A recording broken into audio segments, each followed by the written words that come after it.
some breathing practices are more disruptive than others. They are designed, some of them, to really raise our life energy, our prana. Some are intended to raise our fire, our tejas, things like Kapalabhati, shining skull, where you do rapid abdominal breathing. That's something that is very much raising our tejas and our fire. What we're going to do today is Bhastrika. Bhastrika will raise your life energy. It can be ungrounding. It can really raise Vata's energy, and so you want to be mindful about it.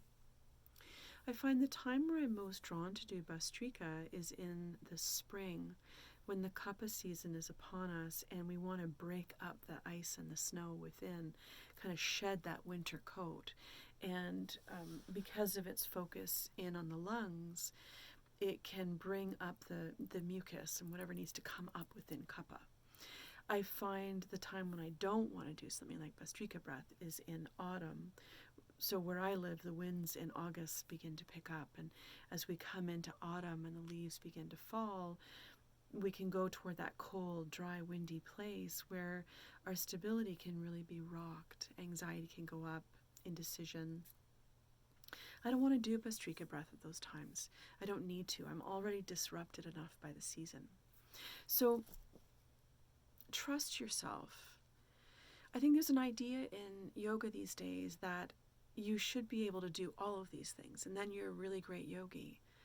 But if you really look at 5,000 poses, minimum, right, aside from the ones that you make up on your own, surely there are ones that are better for you and better for me, and not so good for me and not so good for you.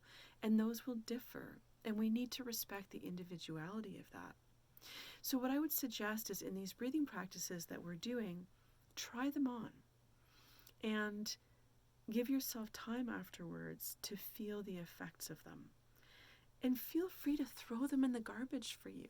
Not for everybody, but it's okay to toss them aside and say, I don't like that. I don't want to do that. Give yourself permission. So, Bhastrika is one where we want to sound like a steam engine, like a steam locomotive. So really pumping the lungs through the inhale and the exhale. I really like to focus in the back of my lungs because they're so huge back there, for one thing. But for another, it's a very tactile sensation that I get in expanding, contracting, expanding, contracting. So I want to feel my back opening up, pulling in, opening up, pulling in, really pumping the respiratory diaphragm and the thoracic area of both the spine and, of course, the ribs, which are your thorax. So let's give it a try. Generally speaking, what we would do is we would start with a round of about 15, and then we'd pause and take a deep breath. Then we'd try 30, pause and take a deep breath. Try 60, pause and take a deep breath. What I often find with Bhastrika is because I've been doing it for a while, I keep going past 15 because I forget what I'm doing. That's part of Bhastrika, is this kind of like lightness that comes in your mind, which is not always what you want when you're teaching something. So try 15, then we'll go to 30, then we'll go to 60. And if you think, ugh, this is not for me, even after 15, let it go. What I would suggest, though, is if you leave this video before I'm done, I want you to take some time, head down. Child's pose would be great. Tortoise pose, where your feet are together in front of you but fairly far forward, and you just let your body fall forward. That will counteract the vata vitiation that can come from this breath. So let's get to it. You might want to use a Kleenex before you start this. It's very active, and it really clears the sinuses, so be warned. All right. So typically, when I do a breathing practice, I'm going to practice with my mudra. You can do whatever you want. Because Bhastrika and other breathing practices are fairly engrossing, to count, I'm going to use my fingers. So I'm going to, as I breathe, 1, 2, 3, 4, 5, 6, 7, 8, right? It helps me to keep count, especially when we're getting up to 60 and my mind is starting to swirl. So if you find all this really great, you want to do more the next time you do Bhastrika, do 60 each time, do 30 each time. Go 30, 60, 90, 60, 90, 120, whatever works for you, right? This is your practice. Own it. So let's do our mudra and let's get started. Grounding through a deep abdominal breath, really making sure your exhale is nice and long and the points of the pelvic floor are in contact with the ground. Take a deep breath universally through your nostrils.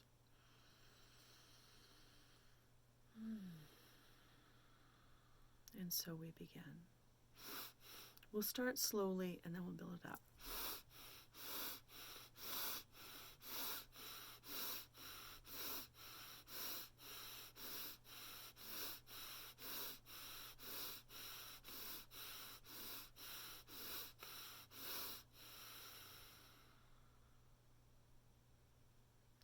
Take a deep breath.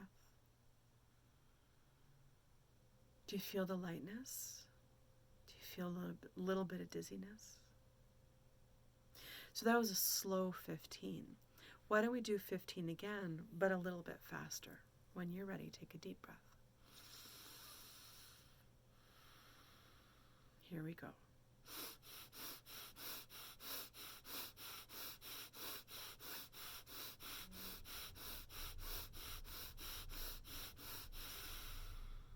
Take a deep breath. Do you feel the dryness starting in your nostrils? Do you feel the dizziness? We're going to do one more round of 15. Let's speed it up a little bit again.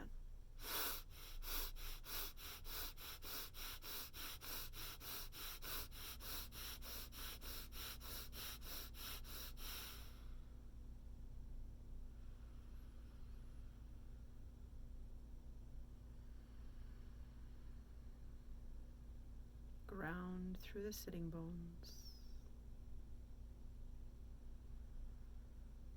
What do you think? All right. Let's do a round of 15, deep breath. Round of 30, deep breath. Round of 60, child's pose or tortoise. When you're ready, deep breath.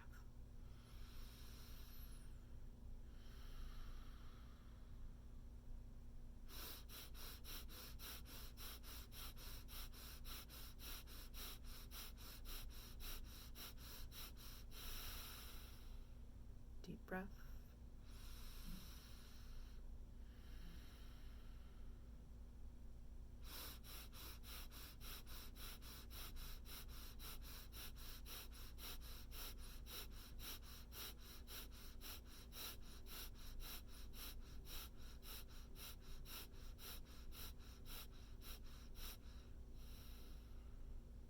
Deep breath.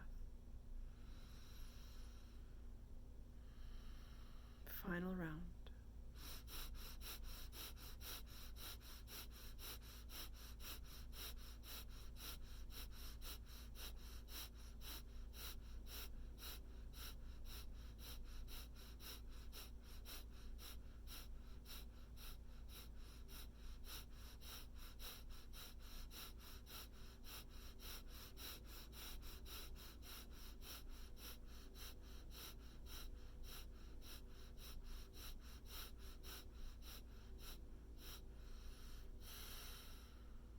Deep breath.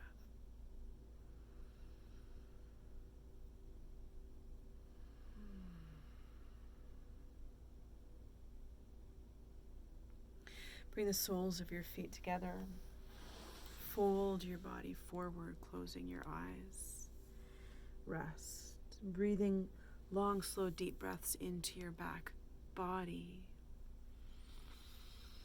I felt myself losing my count, losing my rhythm in that 60. Now I let it all go. Stay in your tortoise pose as long as suits you, or child's pose or uttanasana. Ground, clear. Breathe long, slow, deep breaths, letting go of the effect of the breathing practice, Bhastrika, summoning up the earth and gravity. I wish for you peace. Om Shanti. Namaste.